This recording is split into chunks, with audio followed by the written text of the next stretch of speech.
कधी कोणाची लव्ह गुरु किंवा ब्रेकअप गुरु बनलीये? कधी कोणाला लग्नासाठी पळून जायला मदत केली? तुला वरात दिसली येताना तर रॅन्डम जाऊन नाचून आली आहेस. मालिकेतलं तर हे किती लग्न असेल ग तुझं आतापर्यंत? सासरच्यांची काय रिॲक्शन होती? मनात आहे पण प्राजक्ताच्या मनात नाही ते मग असतायत बघून जाऊन. प्राजक्ता खरी खरी प्राजक्ता म्हणून तू कशी आहेस? नमस्कार, मी मधुरा शिदे आणि कलाकृती मीडियात तुम्हा सगळ्यांचं मनापासून स्वागत आहे. मी आज आलेली आहे स्टार प्रवाहाच्या पाठ राखीण या मालिकेच्या लग्न सोहळ्याला आणि मस्त इथे छान शूट चाललंय आणि माझ्याबरोबर आहे तुमच्या सगळ्यांची लाडकी प्राजक्ता. हाय, कशी आहे? सुंदरी, इतकी गोड आणि इतकी सुंदर दिसतेस. किती एन्जॉय केलेस घे नटणं थटणं परत एकदा. आत्ता स्वतःच्या लग्नासाठी एवढीच तयार झाली होतीस आणि आता परत तयार झाली आहेस. नाही, एन्जॉय तर करतोच आहोत आम्ही आणि सकाळपासून जी नेसलेली असते साडी ती अगदी रात्रीपर्यंत असते, पण मजा येते करायला. छान ड्रामा चालू आहे आमच्या सिरियलमध्ये. सो प्रेक्षकांना जेवढा उत्साह आहे किंवा उत्सुकता आहे की काय होणार सो तर आम्हालाही तशी मजा येते शूट करायला. पण इतकी मस्त छान रेडी झाली आहेस. घरी फोटोज वगैरे झालेत पाठवून? हो, आल्यात रिॲक्शन सगळ्यांच्या? Yes, सासरच्यांची काय रिॲक्शन होती? छान, सगळ्यांच्या छान रिॲक्शन्स आहेत आणि खरंच म्हणजे अगदी साखरपुड्यापासून मेहंदी, हळदीचा लुक आणि हा लुक सुद्धा खूप आवडत आहेत लोकांना. एपिसोड पण काही जसे जसे आता टेलिकास्ट होत आहेत सो खूप ॲप्रिशिएट केलं जातं आहे. एव्हरी लुक, हेअरस्टाईलपासून ज्वेलरी, साडी सगळंच एकदम खूप आवडतं लोकांना आणि छान दिसते असे कमेंट्स येत आहेत. पण मालिकेतलं तर हे किती लग्न असेल का तुझं आत्तापर्यंत? मे बी हे तिसरं लग्न असेल माझं, एका फिल्ममध्ये आणि एका सिरियलमध्ये. ओके. असं सगळ्यात लक्षात राहिलेलं लग्न कोणतं आहे? असं काही नाही, प्रत्येकाची स्टोरी वेगवेगळी होती म्हणा, फिल्म म्हणा किंवा सिरियल म्हणा, तर त्यानुसार मग तो गेटअप आणि तो एक सगळा ड्रामा असतो. पण हे खूप स्पेसिफिक आहे कारण इथे मेजरली खूप छोट्या छोट्या गोष्टींवर वर्क केलेलं आहे. म्हणजे तुम्ही आता बघत असाल तर ही माझी मेहंदी खरी आहे. स्टिकर्स किंवा स्केच पेन्सने बऱ्याचदा काढलं जातं. सो इथे आम्ही सगळं रिअल आणि नाव पण लिहिलंय. हो, इथे नाव पण लिहिलंय, आलोक सूर्यवंशी. आता ते थोडं पुसट झालंय कारण खूप दिवस आमचा हा लग्न सोहळा चालू आहे. प्रत्येक जे काही फंक्शन आहे ते 2-2, 3-3 दिवस चालू आहे शूटमध्ये. सो त्यामुळे त्याचं थोडंसं असं फेंट झालंय. मनात आहे पण प्राजक्ताच्या मनात आलोक आहे. प्रेक्षकांना माहिती आहे सगळी story.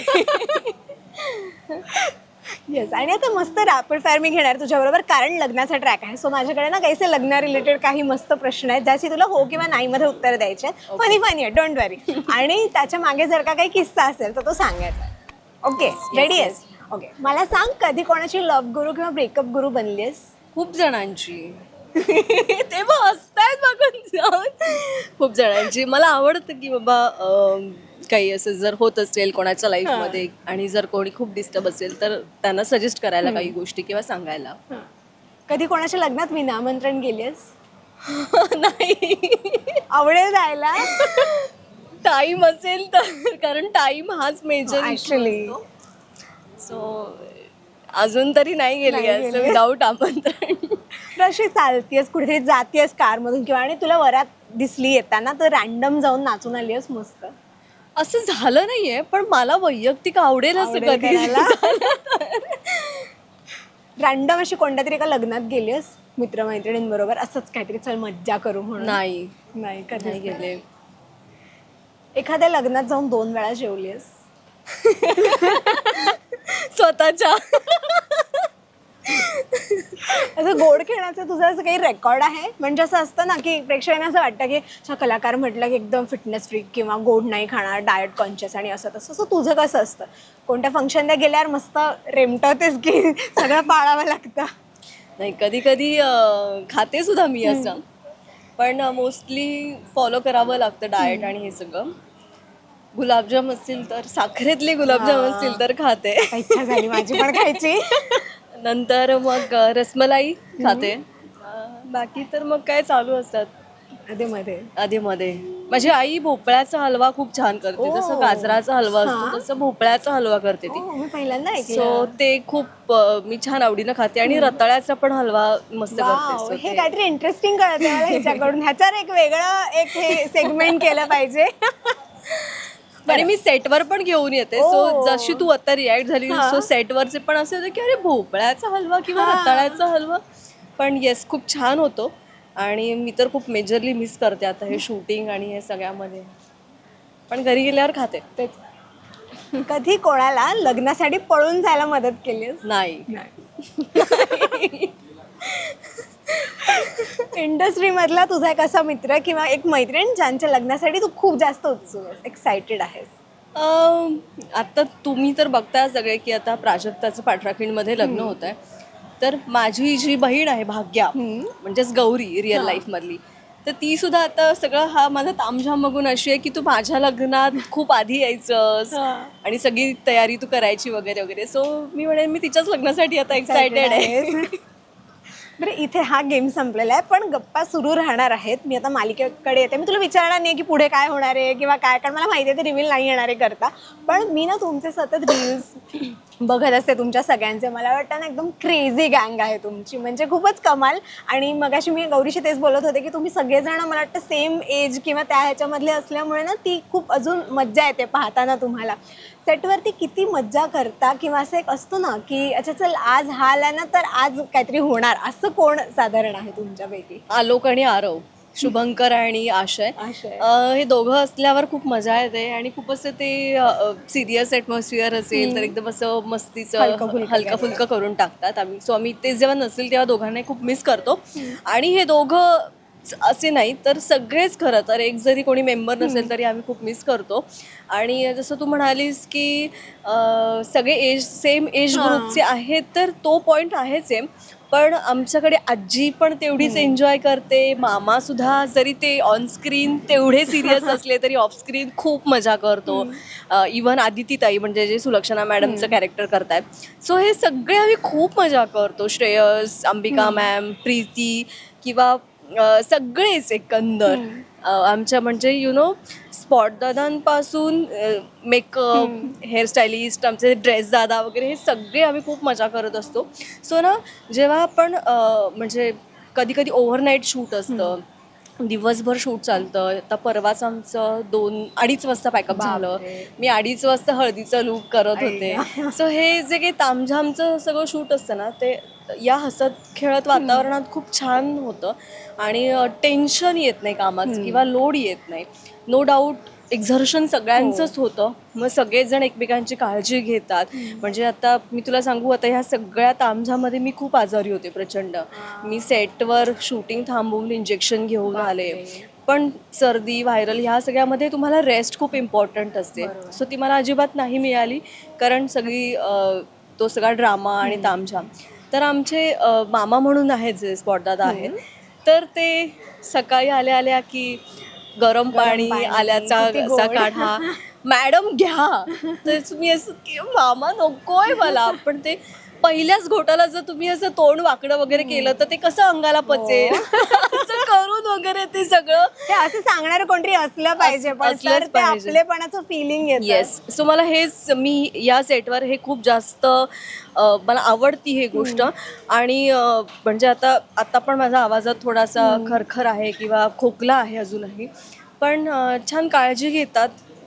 Most of the time आम्ही इथेच असतो सेटवर. फक्त 3-4 तास जी काही झोप मिळते ती तेवढ्यासाठीच घरी जातो. सो काळजी घेतली जाते प्रत्येक गोष्टीची, सगळेच जण घेतात. मजा येते काम करायला. मग क्या बात आहे. मला वाटतं अशी टीम जर का असेल ना तर काम करताना पण खूप जास्त मज्जा येते. ते काम नसेल वाटत असं करताना. आणि तुमच्या सगळ्यांचाच बॉन्ड खूप कमाल आहे आणि तो आम्हाला मालिकेमध्ये दिसतोय आणि त्यामुळे खूप छान प्रेम मिळतंय सगळ्यांचंच तुम्हाला. आणि गौरी सानूच्या बॉन्डबद्दल तर कायच बोलू, म्हणजे राईट फ्रॉम प्रोमो आम्ही बघत आलोय तेव्हा तर ती सुरुवात होती, नवीन प्रोमो असल्यामुळे इतकं छान वाटत होतं ना. असं वाटत होतं बघताना की तुम्ही खरंच खूप आधीपासून एकमेकींना ओळखता किंवा खरंच बहिणी आहात. तुमचा सेटवरचा पहिला दिवस कसा होता किंवा तुमची पहिली भेट कशी होती दोघींची? आम्ही लुक टेस्टला खरं तर भेटलो दोघी. तर तेव्हाच आम्हाला असं आतून वाटलं होतं की यार तुझं फायनल होणार, किंवा तिला असं वाटलं होतं की माझं फायनल होणार. पण तेव्हाची जी आमची वाईब मॅच झाली ना ती अजूनही आहे आणि ती पुढेही राहील टचवूड. सो असं वाटतं की खरंच ती माझी बहीण आहे आणि मी तिची बहीण आहे. इतक्या लेवलला आमचा आता बॉन्ड आहे आणि एकमेकींच्या गोष्टी समजून घेतो, एकमेकींना हेल्प करतो. मग ते अगदी स्क्रिप्टिंगपासून रेडी होणं, घरापर्यंत जाणं किंवा लेट नाईट बॅकअप किंवा कधी लोड आलाय कामाचा, टेन्शन आलंय Sharing म्हणजे असेल. आता माझे डायलॉग फास्ट होतात, लर्न करते मी किंवा मग मला डायलॉग पाठ करावे लागत नाहीत, एकदा वाचले की लक्षात राहतात. मग तिला तसं खूप वाचावं लागतं किंवा लक्षात ठेवावे लागतात डायलॉग्स वगैरे. सो मी तिला त्याच्यात हेल्प करते वगैरे वगैरे. सो आणि असं ॲप्रिशिएट करतो चांगल्या गोष्टींसाठी, त्यामुळे असं मजा आहे काम करायला. आणि याआधी झीवरती तू एक मालिका करत होतीस, त्यातही तू बहीण होतीस, लहान बहीण होतीस आणि आता इकडे पण बहीण आहेस. मला वाटतं त्यातली बहीण आणि ही बहीण ना स्वभाव मला थोडा सेमच, त्यात पण अशी शांत समजूतदार अशी होतीस. इथेही तशीच आहेस. प्राजक्ता, खरी खरी प्राजक्ता म्हणून तू कशी आहेस? अशीच आहे. म्हणजे एवढीच संयमी आहेस की? नाही, कधी कधी होते जास्त चिडचिड रिअल लाईफमध्ये. आता इथे कसं स्क्रिप्ट असते ना रेडी, त्यामुळे पण आवडतं पेशन्स ठेवायला, कारण संयमी व्यक्तिमत्व असेल तर खूप उंचीवर जाऊ शकतो माणूस, हे माहिती आहे मला. पण कधी कधी होते चिडचिड होते किंवा कामाचा ताण असतो, झोप झालेली नसते बऱ्याचदा, त्याच्यामुळे चिडचिड होते. सगळ्या गोष्टी मेंटेन करायच्या असतात, खाणं पिणं, कॉल टाईमला पोहोचणं वगैरे, ह्या सगळ्या गोष्टी पण होते कधी चिडचिड. आणि कधी कधी तेवढं स्वतःलाही सांगावं लागतं, कारण हे सगळे तुम्ही बघताय लोक आपल्यासाठी काम करत असतात, दिवस रात्र सगळे मेहनत करत असतात आणि सेटवर आल्यानंतर ती एनर्जी आपोआप मिळून जाते. क्या बात आहे. खूप मस्त वाटलं मला तुझ्याशी गप्पा मारून. आणि तू मगाशी जसं म्हणालीस की सगळ्याच गोष्टी सगळेजण असल्यामुळे त्या कायम सांभाळल्या जातात आणि ती एनर्जी पास होत असते. आज या निमित्ताने जर का तुझ्या घरच्यांना एक छान थँक्यू म्हणायचं असेल तर काय सांगशील? म्हणजे तुझ्या नवऱ्याला, सासरच्यांना, आईवडिलांना. कारण मला वाटतं तुझं लग्न झालं आणि त्यानंतर सुरू झाला शो आणि सगळी गडबड सुरू झाली, तू बिझी झालीस, पण त्यामध्ये सगळेजण सांभाळून घेतात, ही खूप मोठी गोष्ट आहे. मी थँक्यू म्हणेल, कारण सपोर्टशिवाय कुठलीच गोष्ट होऊ शकत नाही. पण मी माझ्या घरच्यांना डेफिनेटली मिस करते, स्पेसिफिकली माझी आई, कारण आत्तापर्यंत प्रत्येक शूटला माझी आई सोबत असायची आणि आता जेव्हा सगळं स्वतःला एकटीला करावं लागतं तेव्हा खूप कळतं, जाणीव होते प्रत्येक गोष्टीची. अचानक मोठं झाल्यासारखं वाटत हो. असेल. आणि आता बऱ्याचदा मला एकटीला पण इथे राहावं लागतं, तर मग ते एकटेपणाची जाणीव म्हणा किंवा शूटला जाताना तो टिफिन, आत्ता सगळं स्वतः करावं लागतं, टिफिनपासून कॉल टाईमवर निघणं असेल किंवा घरी गेल्यानंतर सुद्धा स्वतःचं सगळं आवरणं, ह्या सगळ्या गोष्टी, किंवा घरी पण सगळं व्यवस्थित आवरून ठेवणं, ह्या सगळ्या गोष्टी. तर मी मिस करते ह्या सगळ्या गोष्टी. आणि मी थँक्यू म्हणेन सगळ्यांनाच, पण स्पेसिफिकली माझ्या मम्माला, कारण तिने खूप मेहनत घेतली मी आज इथपर्यंत येण्यासाठी आणि मी आज जी काही आहे तर त्या सगळ्यांच्या पाठिंब्यामुळेच आहे. मी आज आता एवढी 15-20 वर्ष झालं करिअर करते आहे, अगदी शाळेत असल्यापासून. तर डेफिनेटली जोक नव्हता किंवा ती सोपी गोष्ट नव्हती इथपर्यंत पोहोचणं आणि एका आता मालिकेची लीड परत परफॉर्म करणं. सॉरी टू इंटरप्ट, तू इंजिनिअरिंग पण कम्प्लीट केलंयस तुझं. इंजिनिअरिंग पण कम्प्लीट केले. मागे मी जे काही प्रोजेक्ट्स करत होते तर त्याच्यामध्ये मी इंजिनिअरिंग पण कम्प्लीट करत होते. सो कधी असं मला बाकीच्या गोष्टींसाठी टाईम नाही मिळाला, कारण खूप फोकस्ड होते मी. मला काय करायचं हे माहीत होतं लाईफमध्ये आणि ते अचीव केल्याशिवाय मी शांत बसत नव्हते. पण आता जेव्हा एकटीनं सगळ्या गोष्टी करायची वेळ येते तेव्हा खूप धावपळ होते, पण स्वतःला थोडंसं सावरते, पडते, हसते, रडते, पण तरीही करते. आणि केल्याशिवाय नाही आहे, कारण हे रसिक मायबाप प्रेक्षक आहेत आणि त्यांचं मनोरंजन करण्याचं काम करते. खूप आशीर्वाद मिळतो त्यांचा सतत, छोट्या छोट्या गोष्टी त्यांच्या आमच्यापर्यंत पोहोचतात, कमेंट्समधनं म्हणा किंवा जेव्हा भेटतात लोक येऊन तेव्हा सांगतात, इव्हेंट्सला आम्ही जातो तेव्हा प्रतिक्रिया देतात की प्राजक्ता किती गरीब आहे आणि किती सोचते वगैरे. सो अशा जेव्हा प्रतिक्रिया मिळतात ना तेव्हा ते लेट नाईट शूट म्हणा किंवा ओव्हरनाईट शूट ह्याचं काहीच वाटत नाही, तो थकवा निघून जातो आपोआप आणि नवीन एनर्जी मिळते पुन्हा काम करायला. So thank you so much. मम्माला म्हणेन मी की आज मी जी काही इथपर्यंत आलेली आहे ती तुझ्यामुळे आहे आणि सपोर्ट कायम असाच असू देत. क्या बात आहे, किती छान. खूप मस्त वाटलं मला गप्पा मारून आणि ह्या मालिकेसाठी तर शुभेच्छा आहेतच, पण तुझ्या इतर सगळ्या प्रोजेक्टसाठी wish you all the very best. Thank you so much. Rasika हो, कलाकृती मीडिया म्हणजे मनोरंजनाची लयलूट. मनोरंजन क्षेत्रातील किस्से व घडामोडींचा आस्वाद घेण्यासाठी कलाकृती मीडिया या यूट्यूब चॅनलला सबस्क्राईब करा आणि व्हिडिओ लाईक करा.